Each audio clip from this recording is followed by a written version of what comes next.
Here we go back again with another video and fresh from yesterday's 5-0. Bloody hell, 5-0 demolition of Southampton. I still can't believe we beat Southampton 5-0. What a performance from Sunderland.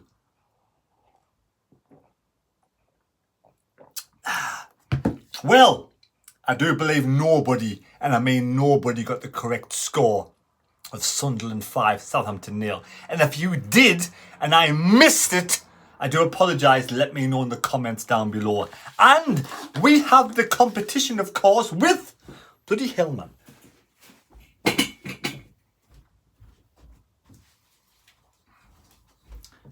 Yes, we had the competition, as I'm organised like bloody normal. We had the competition of how many players would Sunderland sign in the transfer window. Yes, and you could win this brilliant Inter Milan shirt from LU Soccer. Absolutely gorgeous replica shirt. But it is a really nice, I do love them colours on, Inter Milan. And we had a chance to win that shirt with the correct number of signings Sunderland made. Now, Sunderland made these signings in the transfer window: Nathan Bishop, Jensen Sleet, Nectarius Triantos, Joe Bellingham, Bradley Dack, Lewis Semedo, Eliza Mayenda, Mason, of course, Mason Burstow, Adel Alushi, Timothy Pembele, and Nazari Rushin. Now, there were 11 players signed by Speakman. Yes, 11 players signed by Speakman. And how many got that correct for the shirt?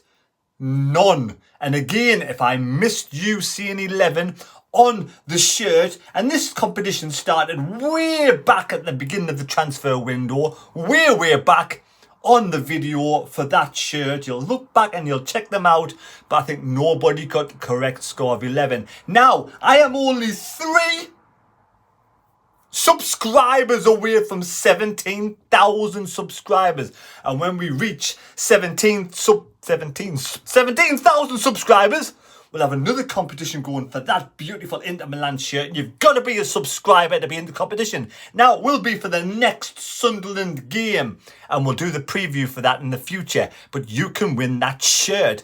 But all I'm asking for is 3 people.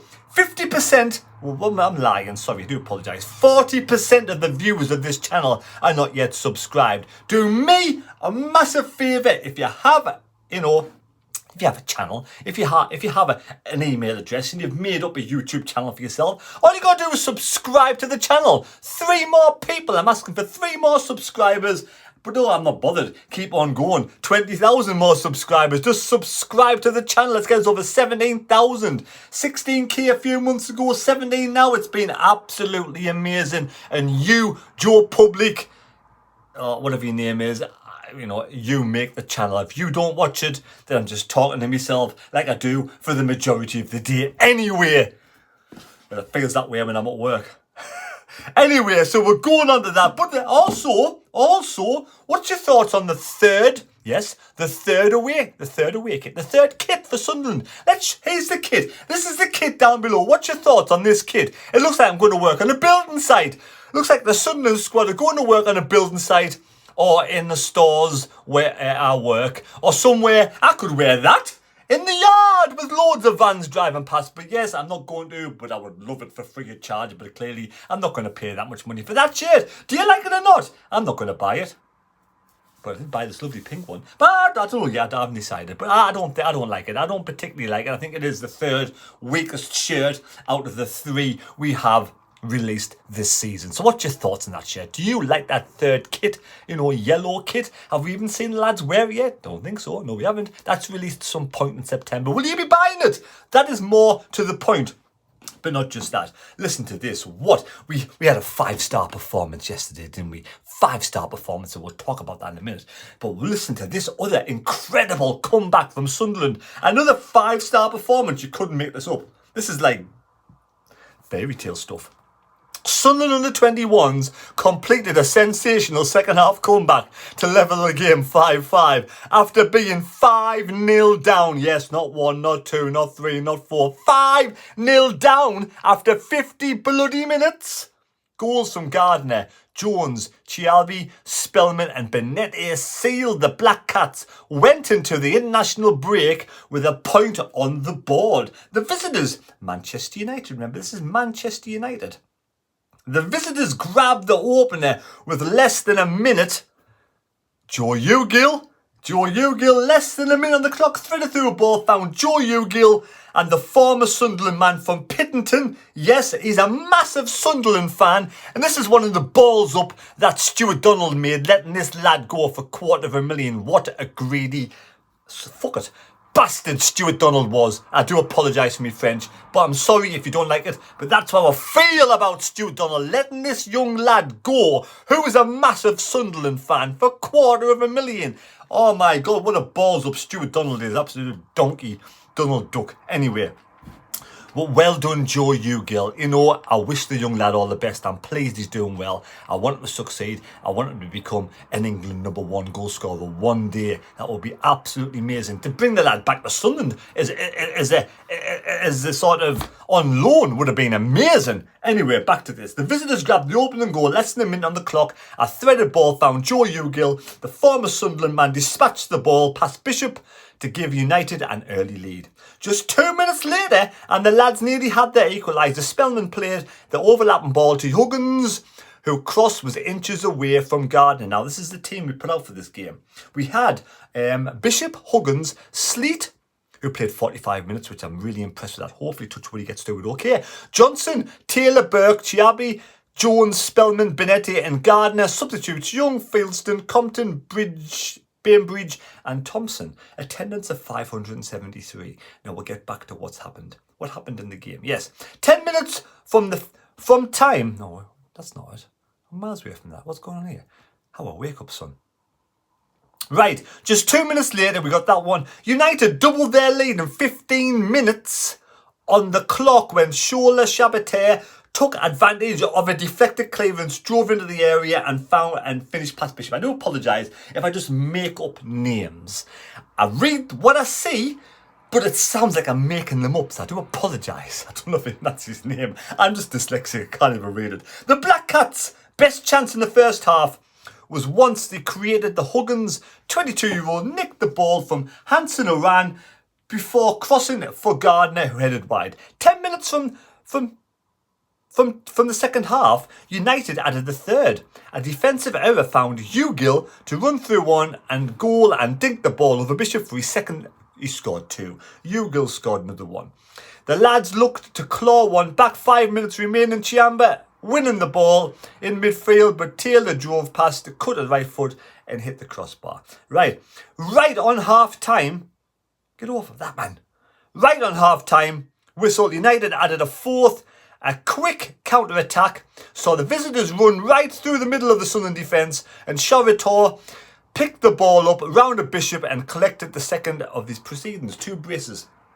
The visitors added a fifth at the start of the second half. There we have it. So second half, resurgence started. 52 minutes gone. 52 minutes gone as Graham Murty's side would go on to grab 3 goals in the space of 4 minutes. 3 goals in 4 minutes. The first came after a long-range effort from Huggins, fell straight to the feet of Thompson, who was fired past Harrison. Just 2 minutes later, Harrison picked up the ball outside the area and sent a left-footed effort flying in the top corner. All right, sir. Yes, sir. Harrison passed. To fire past Harrison. Just 2 minutes later, Harrison Jones picked up the ball. That's the confusion. Then on 58 minutes, Spellman got on the act. Benetti with a mazy run again. Remember this yesterday? Here's Sunderland's 5th goal. Let's watch Benetti on the ball. Look at this. Absolutely fantastic turn. Keeps hold of possession, passes the ball, and then gets it for Chris Rigg. What a mazy run. Yes, it was a mazy run. It was an absolutely fantastic run from Benetti yesterday. But where are we at? I'm lost off. Yes, Benetti with a mazy run to get the ball online to fire the ball across. Spellman finished to get in. 72 minutes on the clock. Sunderland halved the deficit down to 1. First time finish for Chiamba outside the rocket in the top corner. Well done, Chiamba, scored top corner. And with the last kick of the game, the lads leveled the game with a dramatic fashion. Benetti picked the ball up on the right-hand side, cut in field, and fired home the equaliser. Juicing Benetti. He looks absolutely on fire at this moment in time, doesn't he? Scored yesterday. Wait, he got assist yesterday with an absolutely... I mean, let's watch it again. He's Juicing Benetti yesterday. Gifted to Bennett. Oh. Keen to entertain, and now he'll deliver something for them to attack.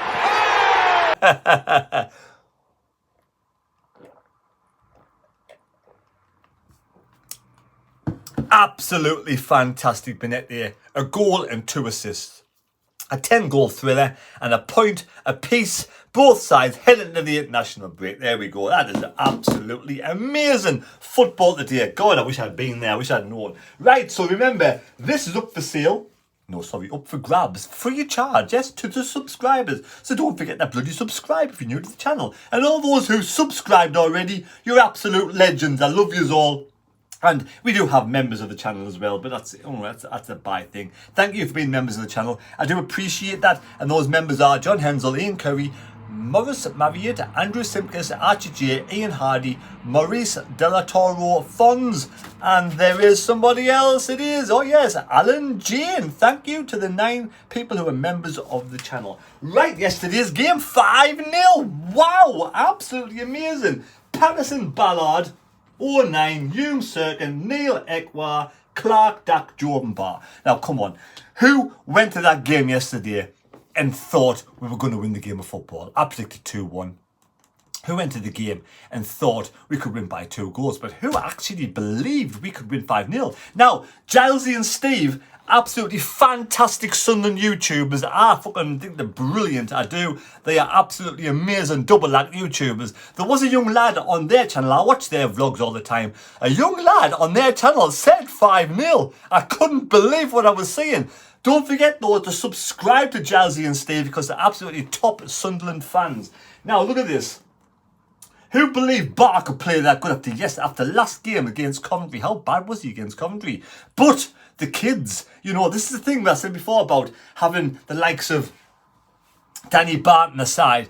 When the heads go down, they don't play too good. Bar last week, you clearly see nothing was working. He was tiresomely trying. He was trying. Nothing was working, and eventually his head went down. Yesterday, he was absolutely superb. You have to give credit where credit's due. I thought Abdullah Bar yesterday, and the crowd was singing his name, which was amazing for this young lad. I'm absolutely buzzing. I want, regardless what I think, in the transfer window, players coming and going, I have my opinion. I say it the way it is. I thought the team, to an absolute man yesterday, were 110%. They were brilliant. Bar was a prime example. Never stopped running off the pitch. Never stopped running on the pitch. That'd be really good, running down the touchline. Never stopped running. Well, running down the tunnel to go and get a burger at McDonald's. Never stopped running on the pitch. He never stopped. He was absolutely fantastic, Bar. Absolutely fantastic. And he was absolutely brilliant. And look at the rest of the team. Absolutely amazing. Man of the match, we'll give it to Ekwar. Ekwar, take a bow. He was absolutely superb, Ekwar. And I love it when, Premier League teams like that give away good players. And the fans at West Ham all were like, why are we letting him go? He's amazing. And that's the reason why. He's grown in stature. And like Tony Mowbray said, 10 or 12 games is all he's played. And look how good he is. He's brilliant. Stuttgart knew what they were doing, trying to put a bid in for him. Luckily, we didn't take it. And credit where credit's due. As much as we were disheartened with the transfer window 2 days before the transfer deadline day, we haven't let any youngsters go. We brought in these youngsters cheap, and we're building them up into good players to sell eventually. And I can understand that because you've got to make the club viable and make profit to sort of, to sell players and reinvest the money like we did with Stewart. Stewart, we bought him for Tuppen happened to see, was it 350,000? We bought it for 350,000 and now we're selling them for 10 million with add-ons. So yeah, I understand that.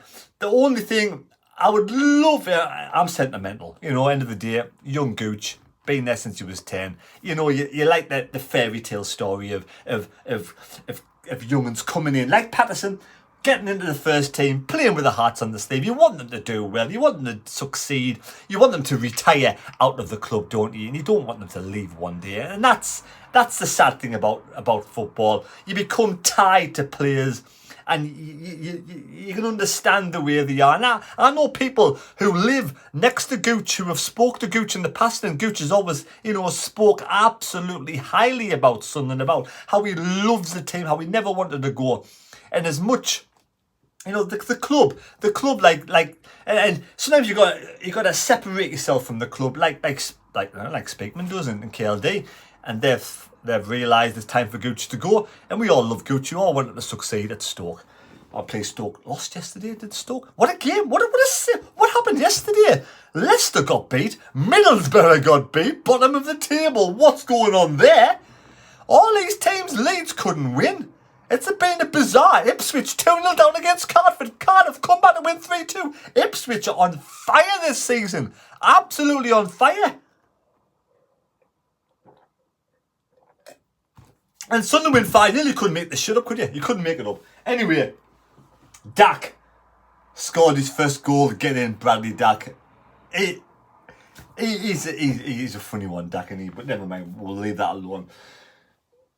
Clark's goal was brilliant. I'm pleased he scored a goal. Ekwah's brace. And then, of course, who scored? Oh, Chris Rigg. Well, there we go, Chris Rigg. With this goal here. Absolutely fine. It's brilliant for once to go into the international break on a high with a 5-0 hiding. It is amazing. Yesterday's game was probably the best home game I have seen in a long time. Since the Sunderland beat Everton to survive, I'm going to put that up there. I'm going to say, what is your best home match since in the last few years? I'm going to say Sunderland versus Everton. We beat Everton when we had likes of Defoe. We had the tank in there. We had some really good players in there, and Mvia. Them were the days of them, Kirchhoff and all those days. But I don't even know who started that night now. I can remember though Defoe, Kone. Yes, Kone scoring. So I remember that win against Everton that night, and the crowd was the noise was immense. I put that game up yesterday as the best game I've seen at the Stadium of Light since that match against Everton. Let me know in the comments down. I've babbled on too long now. I hope you've enjoyed the video. Don't forget to subscribe. We're so close to 17k, and it's you that make the channel, not me. I'm just a Sunderland fan who decided to make videos and talk to himself a lot. Take care. God bless me. God go with you. We'll see you next time on The Mad Mistake. Cheers.